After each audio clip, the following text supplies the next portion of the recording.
I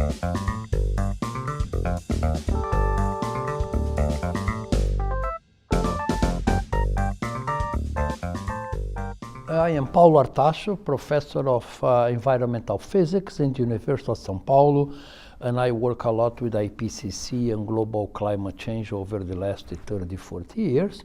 And my interest in solar radiation management is associated with that we have to find out all possible solutions for what's going on with our planet, since reducing emissions is not working.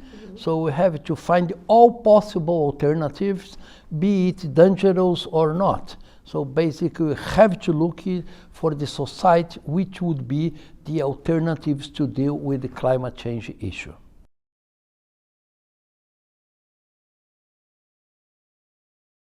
These conferences are absolutely strategic to look for two things. First, the scientific issues associated with the possible advance on science and implementation of solar radiation management. And second, looking and discussing all the different aspects of the governance of solar radiation management. So without the science and the governance, will be absolutely impossible to find any possibility for solutions for the climate issue that we are getting right now.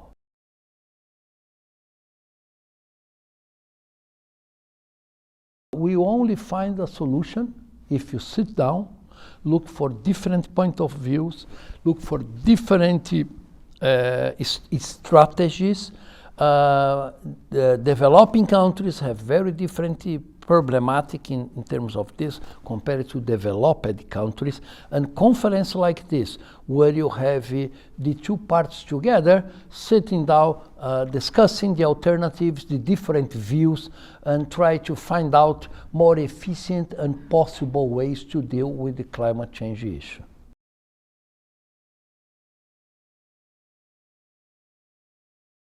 Yeah, of course, we have to start to have a much more, let's say, active role in fighting climate change. So far, we are trying only to mitigate emissions, but with zero success. Emissions for greenhouse gases are still increasing by 2 to 4% a year, even if science has warned society for the last 50 years that this will bring us serious development problems. So as the alternative of reducing emissions is not being, let's say, accepted by the countries, then we have to look for other alternatives to fight the modifications in climate that you are doing in a very strong and accelerated way.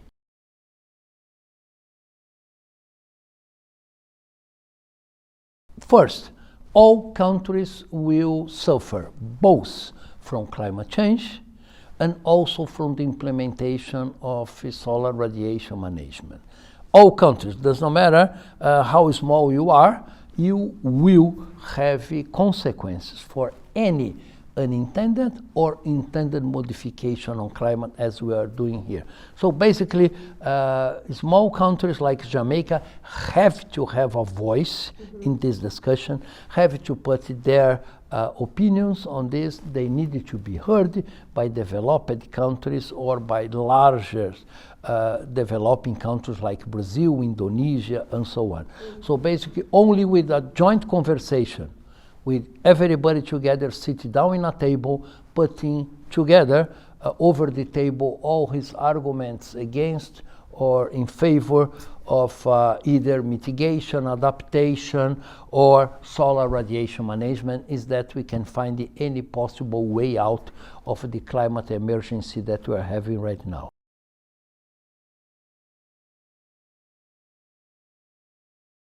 The first thing is reducing emissions. There is nothing more important than developed countries have to do than reducing emissions as quickly as possible, reaching net zero as quickly as possible by 2030, 2035 or so on. That is the only way that we can, in the short term, can mitigate the impacts of climate change. In let's say in 30, 50 or 100 years from now, science have to develop alternatives in case mitigation does not work properly. So that is what we are doing here in this Solar Radiation Management Conference.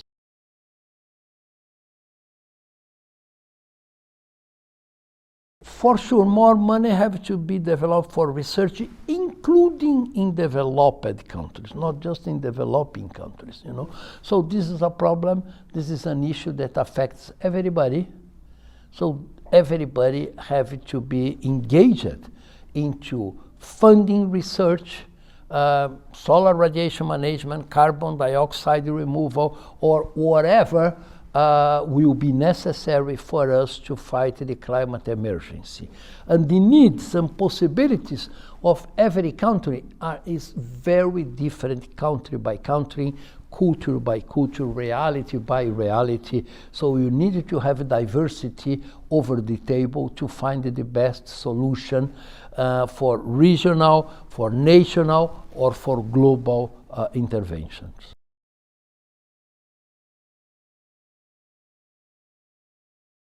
Unfortunately not. Yeah. So unfortunately, geoengineering techniques of climate, of solar management is not over the table in Brazil yet. A very small number of researchers are engaged on that, me included. A few funding agencies like FAPESP are involved in this discussion, but of course this is not a nationwide discussion.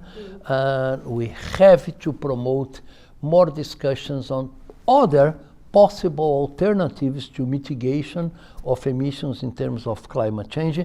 And of course, solar radiation management is one of these alternatives.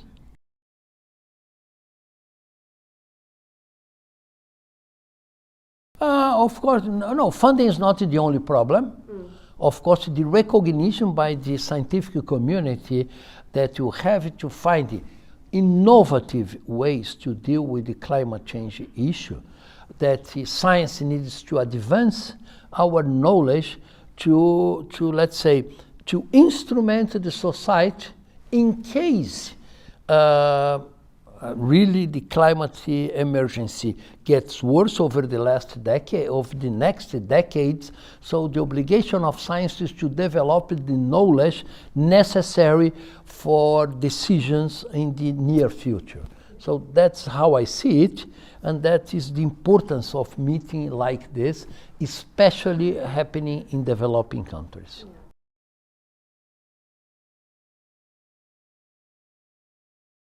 Yeah, what motivates me is that I'm very worried on the future of the climate of the planet, you know.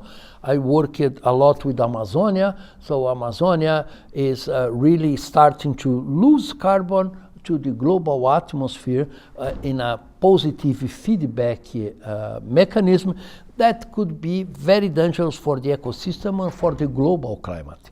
So we have to look for every possible way around it to mitigate the impacts of climate change. So solar radiation management is one of them. There are others who have to explore all of them. We never know in science which one will be better than others, which one will be more let's say, easily implemented than others. So science have to work on all the different fields to propose to the society possible solutions that will be necessary in the next decades.